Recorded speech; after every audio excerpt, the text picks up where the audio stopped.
Welcome into this episode of How to Ride a Roller Coaster podcast. Today, my guest is Cody Worsham. He's the Chief Brand Officer for LSU Athletics. What's going on? David, what's going on, man? Thanks for having me on. Yes, sir. How was your Thanksgiving? It was good. We hosted this year Wednesday and Thursday, so we will never do that again. It was great. It was great having family over, and it was good that I didn't have to drive after, so I could drink as much as I wanted to. Not that I'm the biggest drinker, but I was able to have a couple cocktails and hang out with the family, so it was a good time. Nice. Yeah, ours was the exact opposite this year. We've been in that situation before where everybody kind of comes into town, but this year was kind of that anomaly where nobody came in, and we were like, well, what do we do? So you're sitting around trying to find the one restaurant in town that's open on Thanksgiving, nice. And apparently everybody had the idea to go to IHOP at 9:30 on Thanksgiving morning. So that was, it was great though. But as we kind of dive in, we'll kind of work toward where everything is now, but I want to get a little bit about your background and experience. Can you tell me more about your professional background, experience in brand management, and especially that within the sports industry? Yeah, so I'm a writer by trade. I like to say that I'm a recovering journalist. I knew from a young age that I wanted to be a sports writer, and pursued that. Pretty much, I remember I did a third grade career day project, and I said I wanted to be a sports writer. And when I graduated high school, I played 2 years of college basketball, partly because that was a lifelong dream, but partly because I wanted to make some connections in the sports world. Yeah. And so after 2 years, decided to finish up school without playing basketball. So transferred to LSU and got a job in sports journalism and kind of cut my teeth there. Was very lucky to get a job before I graduated college at a magazine called Dig Magazine. And the best thing about Dig was that, one, they paid me a salary, and then two, nobody read it. So I got to take a lot of chances and make a lot of mistakes. And that's the best way to learn, I think, in anything is to just do it a lot. We made 52 issues a year, one a week. So I was writing all the time. I was getting better as a writer. I was failing. I was learning. I was growing. And then I got a job at Tiger Rag magazine in Baton Rouge covering LSU. And then a couple of years after that, LSU hired me to kind of be an in-house sports writer. So I was an in-house digital media reporter for a couple of years. 2019 season, LSU wins the national championship in football. Covered that from head to toe.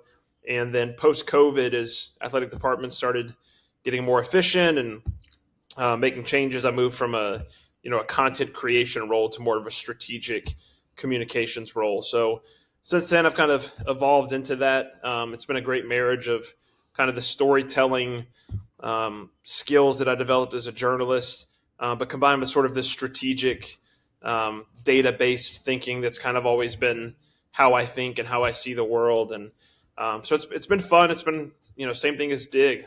A lot of mistakes, a lot of learning, a lot of growing. But I have a great administration that's been super supportive and, kind of helped me figure out this role.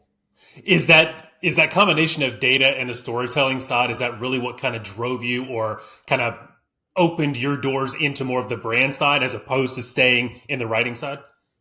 Yeah, I think I was always that way. I was that kid that, I remember my dad was the principal at the schools that I went to growing up. And I remember being 4 or 5 years old and I knew every number on the roster. I knew all their stats, all the high school kids. I used to read the sports section every day, and I knew the 1998 Cubs stats, up and down. I was a big Sammy Sosa guy and was always numbers oriented as a kid, but knew I wanted to be a sports writer. And then even when I was a sports writer, I did a ton of data in my sports writing. I wanted to be Zach Lowe, who covers the NBA for ESPN and does a lot of stat stuff. So I was big into stats and numbers. And so even when I was a digital media reporter, I did a lot of, writing that was data-based. And so as I transitioned from a storyteller to more of a strategic communicator, I was able to utilize a lot of data to make decisions, still use data to tell stories, but really use data to inform how we were telling those stories, where we were telling those stories. And then the other thing is, not only is data useful for defining strategy, but going back to my roots, data is a great storytelling tool in itself. As a journalist, you're always looking for assets to tell stories. So you're looking for great interviews and great quotes and great great anecdotes, but great stats lead to great stories too. So it's the same with our branding. I put out a lot of numbers on my social media about the LSU brand and Heisman campaigns and all this stuff, but even that is itself a good story. So it kind of it's the old Ouroboros. It's the snake that eats itself. It's it's kind of a self-fulfilling prophecy when you can use the data to tell stories, but then use the data in the stories you're telling. Especially in the social media realm, and especially right now with Jaden Daniels trying to get the Heisman and everything else, I've seen several of your posts here recently, just in the last week or two, that are really data heavy, where one is the Excel sheet where it has every potential category, passing category and statistic broken down between him and Bo Nix and everybody else, the top three that are up for the Heisman. And so many times, especially in social, because it's such a quick scroll world, it feels like you see a lot of graphics, you see a lot of that type of thing, but there's not really a ton of substance, like getting behind it. People are kind of for their guy or they're for their other guy, So I love how you've kind of given some foundation to it, because then it's like, look, this is why we think that this guy should win this award. And I'm not just saying that because I'm a fan, because I work there, because that's the school that I love. I'm saying that because if you look at these 50 different categories, he's winning in 42 of them. So I think that's a great marriage of how you can have that data, but also use it to tell a story. Yeah, I mean, look, I can't hide behind objectivity. I work for LSU, so I'm going to have a bias when I'm making the case for why Jaden Daniels should win the Heisman. So if I'm going to, if someone can attack my credibility with that subjective measure, I have to be as objective as possible. Now, it helps that Jaden has put up these audacious numbers that speak for themselves. But I kind of see it as my job and our job to present those numbers in the most compelling way possible and to lay out the facts for people. And when you're talking about a Heisman campaign, you're talking about 900 plus voters. You mentioned it, like social media is driven by engagement, which is typically driven by passion, either pro or con. It's driven by, this is my guy or this is not my guy. Yeah. And then you have a lot of silent lurkers, scrollers, Heisman voters sort of looking at all of that, right? And so rather than feed the beast of it's our guy's the best, the other guy is not the best, well, let's just make the case and let's use the numbers to tell that story, so that way the neutral Heisman voter can look at it and say, you know what? When I look at the numbers, it's pretty clear to me. Because that's what Jaden's case is going to be. It's going to be that he is statistically the best quarterback, not only this season, but one of the best quarterbacks ever. His case is not going to be he's, on a championship team or he's on a 12-0 team. It's just not going to be his case. So it's really going to be rooted in the facts, the numbers, the stats. And so, especially over the last couple of weeks, really leaning into that, really pushing that, understanding that, not only does that make the case for Jaden, but when you look historically at Heisman Trophy winners, how does he stack up against them? I think it speaks for itself at that point. So our job is just to get those numbers out in a way that people can understand, engage with, because, when I'm not, promoting LSU, like let's say a non-LSU passion, I'm a big soccer fan, so I'm a big Arsenal fan. Well, I don't have time to dig into Arsenal's statistics, right? Yeah. But I follow guys that do. And so they dig into the numbers and they show them to me and help me form my opinions. I'm outsourcing my thinking to them. So there's a lot of people online who are outsourcing the statistical analysis to other people. I'm happy to pick up that mantle and help make a case for Jaden. Yeah, 1,000%. I mean, I think it was even Matt Moscona, maybe yesterday or the day before, he was talking about that exactly. Like in 2019, because Burrow was on this undefeated team, he had all the numbers. It was pretty cut and dry. Whether you lived anywhere in the country, you knew who he was, you knew the team because they were playing in these big games. He had the gaudy numbers and all that kind of stuff.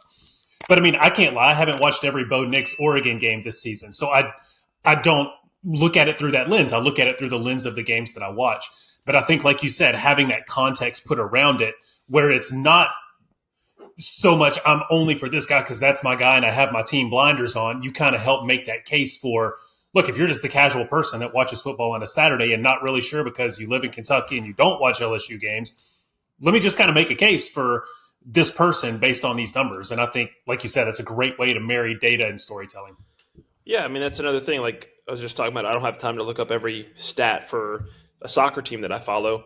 I mean, of the 900 Heisman voters, do you think all of them have watched every snap that Jaden Daniels has taken this year, Right. Or every snap that Bo Nix or Michael Penix has taken? They haven't. So they have to outsource some of that work as well. And I have watched every snap that Jaden Daniels has taken this year, so I can make a compelling argument for him. And I think we've all tried to be intentional. You talked about Joe. There were really no other contenders that year for the Heisman Trophy. And you had great players in that class. You had Justin Fields and Chase Young and Jalen Hurts was in that class, right? In that Heisman contention group. But Joe was kind of the guy, and there were no other contenders. This year there's a couple other contenders. So we've been intentional about we're not going to make the case against someone else. We're going to make the case for our guy. Now, sometimes there's a little bit of, overlap there where, you talk about someone else's strength of schedule or someone else's numbers not being as good. But really, that's just, hey, here's the case for our guy.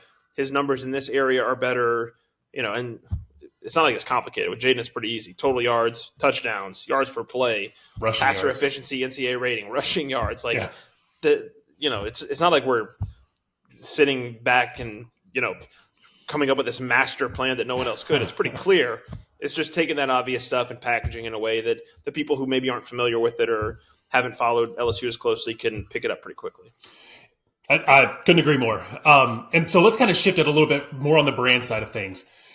Can you tell a difference, or is there a big difference in, say, working with a brand like LSU versus maybe something in the professional realm, like, say, the Saints or the Pelicans or one of those? Are there tangible differences or uniquenesses, or is it kind of similar by and large? I think there's some pretty distinct differences. I think when you're talking about collegiate athletics, you're talking about a different level of brand loyalty, brand affinity. Professional sports certainly have brand affinity and brand loyalty, but when you're talking about collegiate athletics, you're talking about an institution that you were a part of in a lot of cases, or that a huge majority of our fans have been LSU students. They've been a part of the institution. They have their degrees from LSU.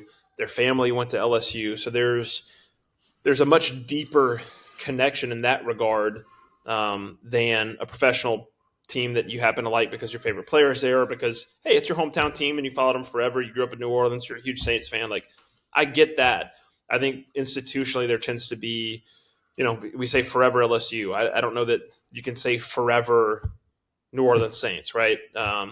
So I think there is a little bit more brand loyalty just built into, the fact that so many of our fans have been a part of the institution in some way, or it's touched their lives. If they didn't go to LSU, their family did, or their neighbor did, and there's a deeper connection there. So I think that reflects in the brand. I think it's the other thing too is, like, with the Saints, and I'm just using the Saints because they're nearby and it's an easy comparison. You're talking 17 games a year plus the playoffs. With LSU, you're talking not just football, you're talking baseball, you're talking men's and women's basketball, you're talking swimming and diving, soccer. So there is, I look at it as a parent. I have no shortage of options to take my kids to LSU events. I can take them to men's or women's basketball game right now. Gymnastics is right around the corner. So They get to cheer for LSU 24/7, 365. And, we take that seriously. I think we try to brand all of our sports in their own distinct light. There is an overarching LSU brand. But I always say that, that overarching LSU brand is very distinct. You know it when you see it. But at the same time, it is adaptable to your team and your program specific brand. So our football program is going to have a very different brand from our women's golf program. Who's going to have a very different brand from our beach volleyball program, who's going to have a very different brand from our baseball and softball program. So I think that's the difference, is that you have more frequency, a little more brand loyalty, but also a little more versatility to play around with different sub-brands, if you will. So, and that's a great segue. So, like, whenever we're talking about one of the sub-brands, so say men's baseball, and you have an idea of, ways to increase the loyalty and, say, the in-game experience for people that visit Alex Box Stadium, season ticket holders, all of that kind of stuff. And you want to build something around this team for 2024, Coach Jay Johnson, all of that kind of stuff. You want to build it around them. Is that something that you go and sit down with Coach and the team and you say, look, this is our idea. This is how we want to do it, so that everybody kind of feels it, is in lockstep, understands the mission and the vision for that, say, 23-24 season? Or is it bigger and they're just kind of part of it? They're definitely involved. I think it starts with the trust that our coaches have in our team, my team, and that comes from the trust that our administration has given to us, right? So when most of our coaches are hired, I'm there the moment they walk off the plane. I'm on the phone with them the day they're hired. That's very intentional, and I'm very appreciative of it from our administration, that they want our coaches to know how important branding is, storytelling is. And the good thing is all of our coaches already get that too. So when you get that buy-in from the administration, buy-in from coaches, comes together. The buzzword when Coach Kelly was hired was alignment. It's a lot of alignment. So specifically how it works is we don't go to them and say we have this idea. We go to them in a kind of a formalized process that we call brand discovery, and we do it with them every year, no matter what. And we say, look, we want to sit down and ask you these 10 questions. It's kind of like an interview. We want to ask you these 10 questions about your program, about your brand, about what's changed, what's new, what's the same. And then we take all of that information and and they know that we're going to do this. We say, we're going to come back to you with a campaign, a brand. And so last year with baseball, we went to them and said, let's do it. Let's have this brand discovery meeting. We sat down with them for, an hour, a couple hours, took notes, got all this data, and knew that we wanted to take all of that and come back with an evergreen brand for LSU baseball that would engage the fans, touch on the tradition of the program, but also be distinct to the Jay Johnson era of LSU baseball, which is different than the Paul Mainieri era, which is different from the Smoke Laval era, which is different from the Skip Bertman era. So, this is from our brand narrative. We talk about the things that set us apart and the things that hold us together, right? So we want to find the things that set the program apart, tie them back into the things that hold us together.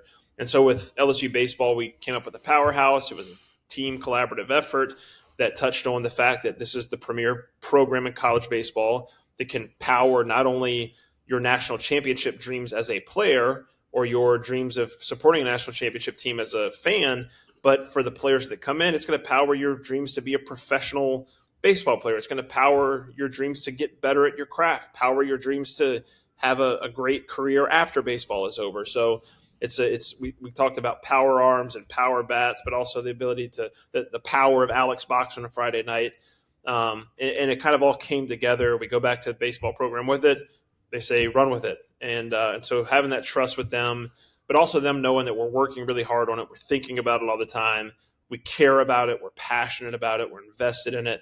And then having those relationships to where if they didn't like it, we can take that feedback and tweak it. So it's a constant conversation, an ongoing conversation, but it's because of the trust that we all have collectively with each other, in each other, that makes it work.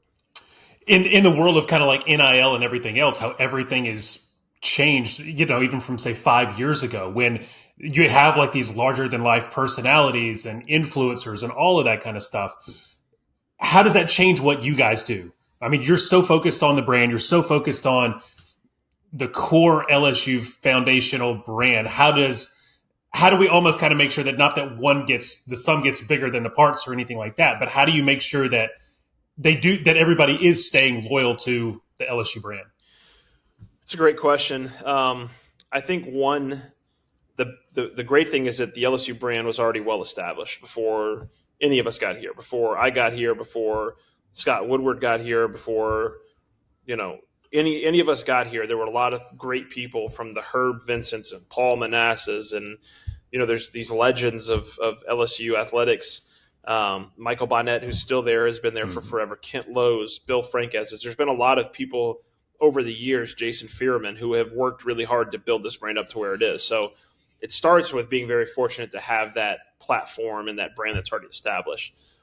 But where NIL has maybe changed it is, one, it's made every coach, staff member, student athlete realize the importance of the brand. I think if you'd had this conversation 10 years ago, some would get it, some wouldn't. Today, they all get it. They all understand the importance of it. So that gives us some credibility. It puts some pressure on us. But then I think it makes you, and it makes us, and I think it's why my role was created, it makes us be very intentional about our brand and making sure that it's very well-defined, well measured and well managed, so that when we talk about it with a new student athlete, because our student athletes are churning over not only every 4 or 5 years, every year with the transfer portal. Yeah. Or when we talk about it with our coaches who, you keep a coach around for 10, 15 years, that's great. A lot of them transition after a year or two, if they're assistants, to go to another job, or if they're head coaches, sometimes they're 3 or 4 years and then they're on to the next job. With all that churn, you need to have a well-defined brand that you can hand over to the person that's coming in and say, this is our brand. You've seen it. You're familiar with it. Here are the intricate details. Here's the definition of it, so that when you talk about it, when you put it on the walls in your program, when you are out in recruiting, you have the same language to talk about that we all do. So having it well-defined and then well-managed, we're looking at it every day. We're looking at, Jason Fearman's looking at everything that goes out from LSU and making sure it looks and feels LSU.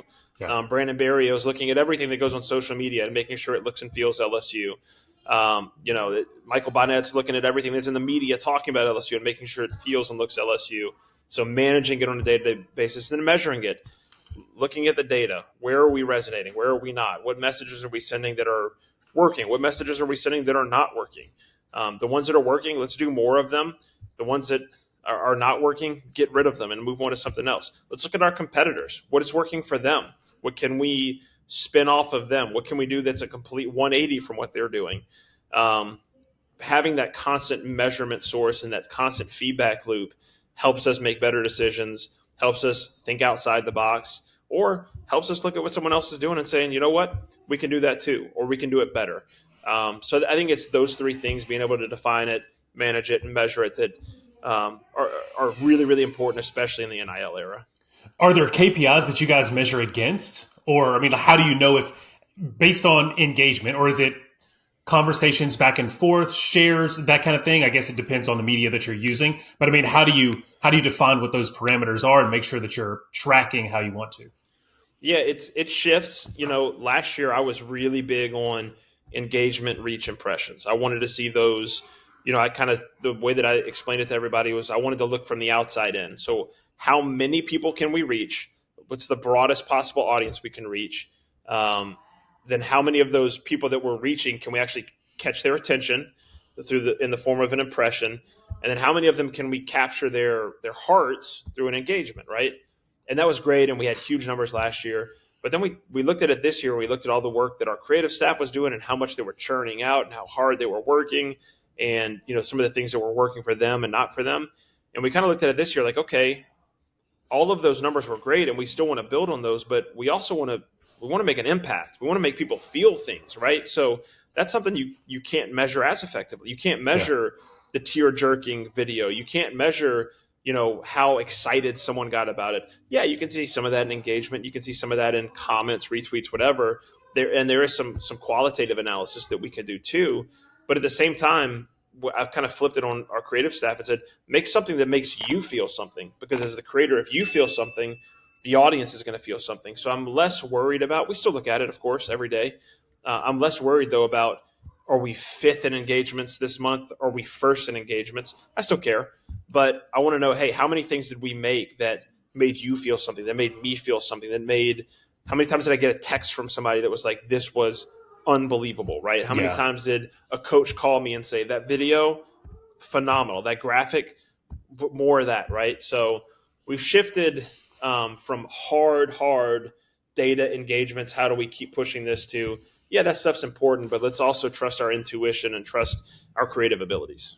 Is there been a time when you maybe had to adapt some of your branding strategies? Maybe when you tried something and it didn't work or it didn't resonate, you built something, put together a whole proposal for, one of the LSU sub brands, and it just didn't land, and you kind of had to go back to the drawing board. Can you tell me kind of what that was like and how you kind of adapted and reshifted what you were thinking? Yeah, it's a hard question to answer because it happens all the time. There's so many examples of things that we've tried that maybe didn't resonate. I'll give one right now, and it's one we haven't even executed yet. But we came up with this idea for men's basketball this year, and it may still come to fruition. But right now we can't. It just doesn't feel on brand. And this is whole, like, we called it Basketball Junkies, where we kind of talk with the guys about their craft in a really in-depth way. I love the idea. I think we'll do it at some point. But also right now it's November. And in Baton Rouge, I don't care if our basketball team has won the national championship the year before. There's not that same level of excitement about basketball. People are much more focused on the Heisman race or football or, recruiting, right? So that's something that we put a lot of time in planning and thinking about. And now it's like, you know what? Time's not right. We can see it in the numbers. The engagement's not where it's going to be eventually. So let's hold back on that. There's a million different ideas.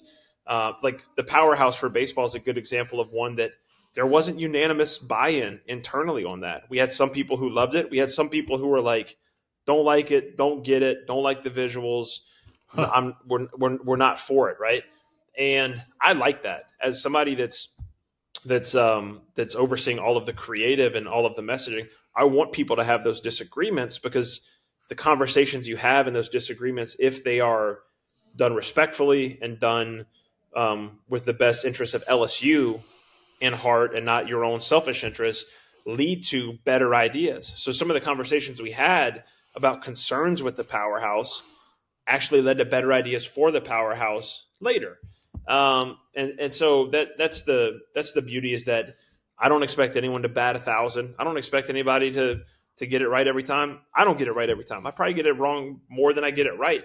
But if we're learning from those things that we get it wrong, or we try something and it fails, okay, great. I would rather, I think it was Steve Jobs that said it, fail harder. Like, let's fail harder. I'm okay with it, as long as we're here to push the envelope a little bit. So if we make a mistake doing it, at least we made it going 100%, right? That's the old coaching cliche. So I'd rather just make a mistake going 100% than, coast along at 50% and play it safe. For sure. So let's talk about just for a second about like crisis management. So if something comes up and it has the possibility of maybe damaging or tarnishing the brand a little bit and just some of that brand equity, how do you guys handle that? Yeah, and that's crisis is the exact opposite. So that's where I live in like a world of contrast and dichotomy. Is on the one hand, with the brand stuff, I want to be aggressive. I want to push it. I want us to try things. With crisis, you're dealing with, oftentimes serious issues. You're dealing with people's lives, their reputations, their traumas. It's very, very different. So in that case, where we use data is to make decisions about when to say things, how to say things, how to respond. But even then, like, there's a lot of intuition that goes into it. And then, there's a lot of, I think that's where having your values well defined is super important. And we spend a lot of time defining our values, our core values, our brand values. And, when I first got thrust into the crisis stuff, it was post-COVID. It was right before. It was really, they asked me if I would take on these responsibilities. I said yes. And then they said, all right, well, in 2 weeks, there's a story coming out in USA Today about Title IX issues that we've been dealing with. Get your arms around it. And look, I sat there for 2 weeks before the story came out and caught up on all this stuff that eventually the world read in the newspaper. And as I was working through that and working through how do we, respond to these questions from a reporter, how do we craft this statement, how do we do all of this, I kind of looked at our brand pieces that I use for forever in storytelling. And we had this line in our brand narrative that says our brand is our people, our culture, our values in this place we call home.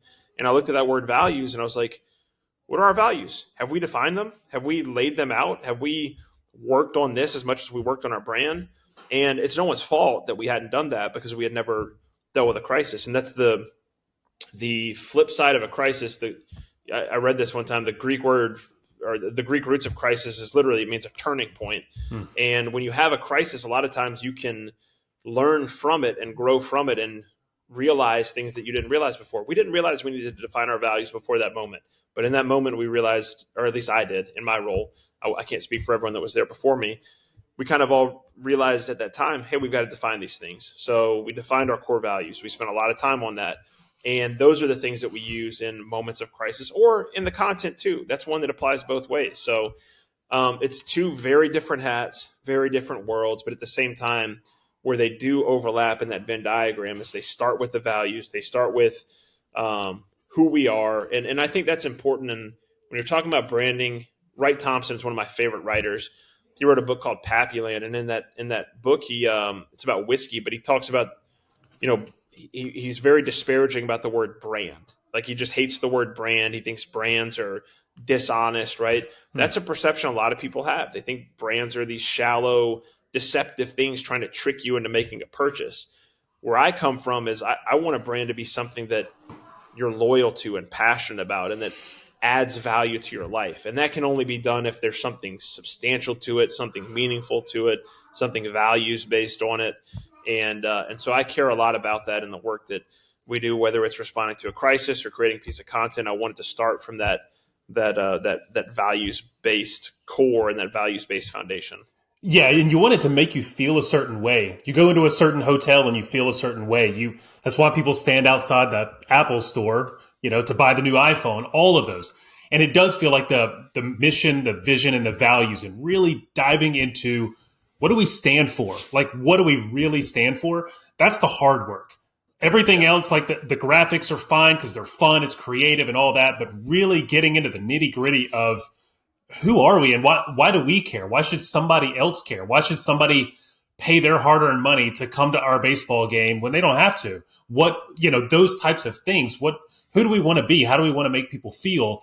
Those are those hard things that, like you said, I mean, it takes time. And so many times I feel like a lot of people or companies kind of look up and it's like, oh crap, we kind of have them, but it's a little bit more boilerplate than it actually is something that we use tangibly every single day. Yeah, and I think that's one of the natural byproducts of working in collegiate athletics, to go back to one of your earlier questions, is that we don't want to be transactional. Like there are some businesses that exist purely for the transaction, right? And that's fine. Like, go make your money. It's a free market. But we also have a role as an educational institution, as one smaller part of a larger institution, to be transformational in these student athletes' lives. And I carry that over to our fans. I want our fans to have transformational experiences when they watch LSU, so that they I was reading a book recently and they talked about, I'm trying to remember which book it was, but they talked about entertainment or culture. Really, the point of culture is to help us escape from the drudgery of everyday life, right? And not to be like a pessimist or anything, but life is hard. There's a lot of difficult things happening. You deal with sickness, you deal with death, you deal with financial problems. There's a lot of difficult stuff out there. I want, when people come to LSU Athletics, to have fun, to bond with somebody, to form a new relationship, to make a memory that lasts a lifetime, right? I want that to be truly transformational versus transactional. And I think that is a fortunate byproduct of working in college athletics, is that we want our student athletes to leave better than they were when they arrived. And I want our fans to feel the same way when they come to a game, watch a video, follow us on social media. I want it to be transformational for them. That doesn't mean everything's going to be transformational. There's going to be some, sometimes you're going to make steaks, sometimes you're going to make hamburgers, sometimes you're going to, heat up some baked beans, right? But as much as possible, I want us shooting for those transformational experiences. Man, and I couldn't agree more. I mean, like last year for the LSU Alabama game, the one that we won in overtime, I took a friend of mine. It was his first ever LSU football game. Grew up in North Louisiana, just always watched them on TV, never been to an actual game.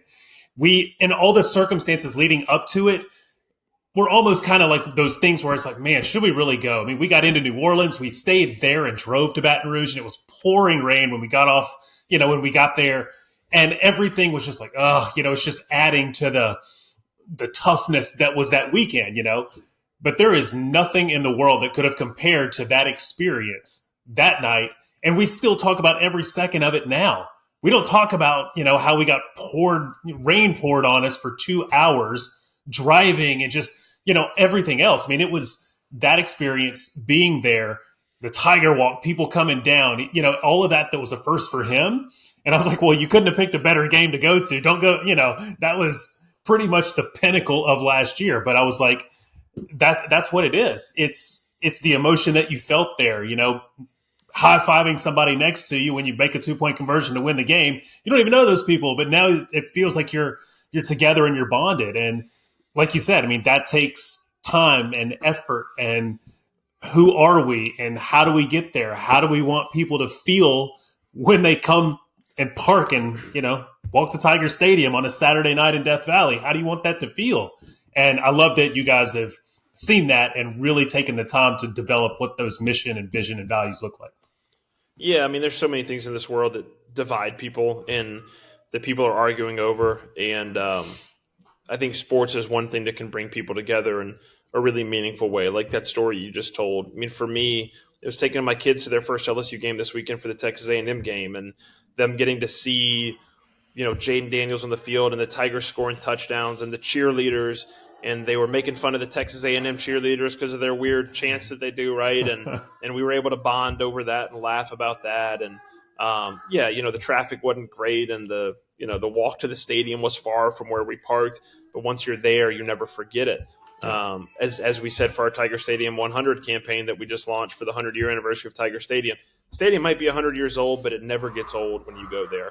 And so that's the special thing that I think sports can do, and that's what I think I want our creatives and our people who are representing our brand and executing our brand to think about every day is that, for us, sometimes it's rote or routine or hard, or there's late nights or there's challenges or whatever the case may be. But at its core, we get to do something that's so fun and makes people so happy. And that's where, we're very fortunate. And we could talk about all this strategy and tactics and all that stuff, and that stuff matters. But at its core, we're talking about sports and games and fun things and things that bring people together and bring people joy. And so that makes our jobs easier and more fulfilling as long as we keep that perspective in mind. Yep. And last question before you get out of here. Let's just talk about a little bit on the technology side of things. So you guys are crushing it on social. Again, kind of going back to the data piece, I've seen several of the things that you put out there where it comes to impressions on LinkedIn or Instagram or anywhere versus other maybe institutions or football programs. Is that something that everybody kind of adopts where it's like, look, we're really going to lean hard into Instagram Reels, or we're really going to lean hard into YouTube, or whatever the case is, and then everybody's kind of on that thing? Or is it let's kind of pull forward, and if something looks like it's a lever we want to pull, let's explore that more? Yeah, I think it's a combination of two things. It's a little bit of that. It's looking about, you want to fish where the fish are. So you want to find if Reels are doing better, how do we do more Reels? If TikTok's blowing up, how do we do a little more on TikTok? And then the flip side, and then the other part is, where are our fans? So if we get a bunch of engagements from, not all engagements are created equal. So if we get a bunch of engagements from Ohio State fans telling us how terrible we are, that's not the most valuable engagement, right? So there's a balance there, but then there's also playing to the strengths of your creatives and your staff. And so we look at, what are our people good at making? What do they like making? What platforms are they on, and do they like spending their time on? And how can they make things for those platforms? And so we try to do a little bit of that too. That's an ever-shifting balance. For example, we make a TV show for ESPNU every week. I don't know that any of the people who make that show have an ESPNU subscription. They probably don't even have cable subscriptions. They're all 25 years old and probably spend all their time on YouTube, right? So they may not get that piece, but a ton of our fans watch ESPNU. A ton of our fans have traditional cable still, right? And so we're meeting them where they are. At the same time, we have those creatives working on really cool 30-second TikToks or Instagram Reels or quick hits for social media. So it's a constant balance. Again, we want to enhance those numbers as much as possible because there's a true return on investment that we can see there. But at the same time, if you're not making something that you understand or that you're passionate about, you're not going to do as good of a job too. So we want to play to the strengths of our people as well. What was one of your favorite moments and a brand moment from either 2019, the football team, or this past year's baseball team? What was one of those brand moments where you're like, man, I mean, there's a million of them that I won't forget, but this one just it's number one. Yeah, there's too many to count. I'll go with baseball just because of the recency of it. We were there in Omaha for the national championship. We win the national championship. Everyone's on cloud nine, right? And go and hug Jay Johnson on the field. And I just kind of look at him and I'm like, thank you for not making me look like an idiot. Because we came up with this whole powerhouse concept, the powerhouse of college baseball.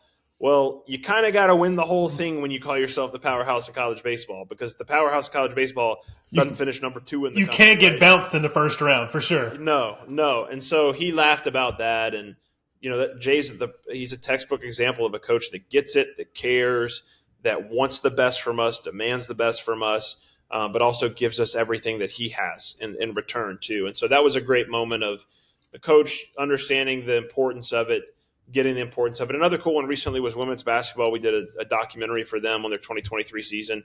They did this whole big premiere with it. Coach Mulkey was in tears. The players were laughing. They were crying. And that's cool because so much of what we do as creatives, we put it out there, and sure, we see the numbers, we see the feedback, but we don't get to see the person actually engaging with it. We don't get to see the smile on their face. We don't get to see the tear in their eye. So when you actually get to see the coach smiling and genuinely saying, like, I love what you did for us. Thank you so much. Or, it's awesome. Coach Mulkey in tears. That's a different level of fulfillment, and that's where you get. That's where it doesn't get any better than that. Well, Cody, how can people keep up with you? I mean, huge push of everything going on right now with everything LSU, but I want to make sure that people keep up with you, everything that you've got going on.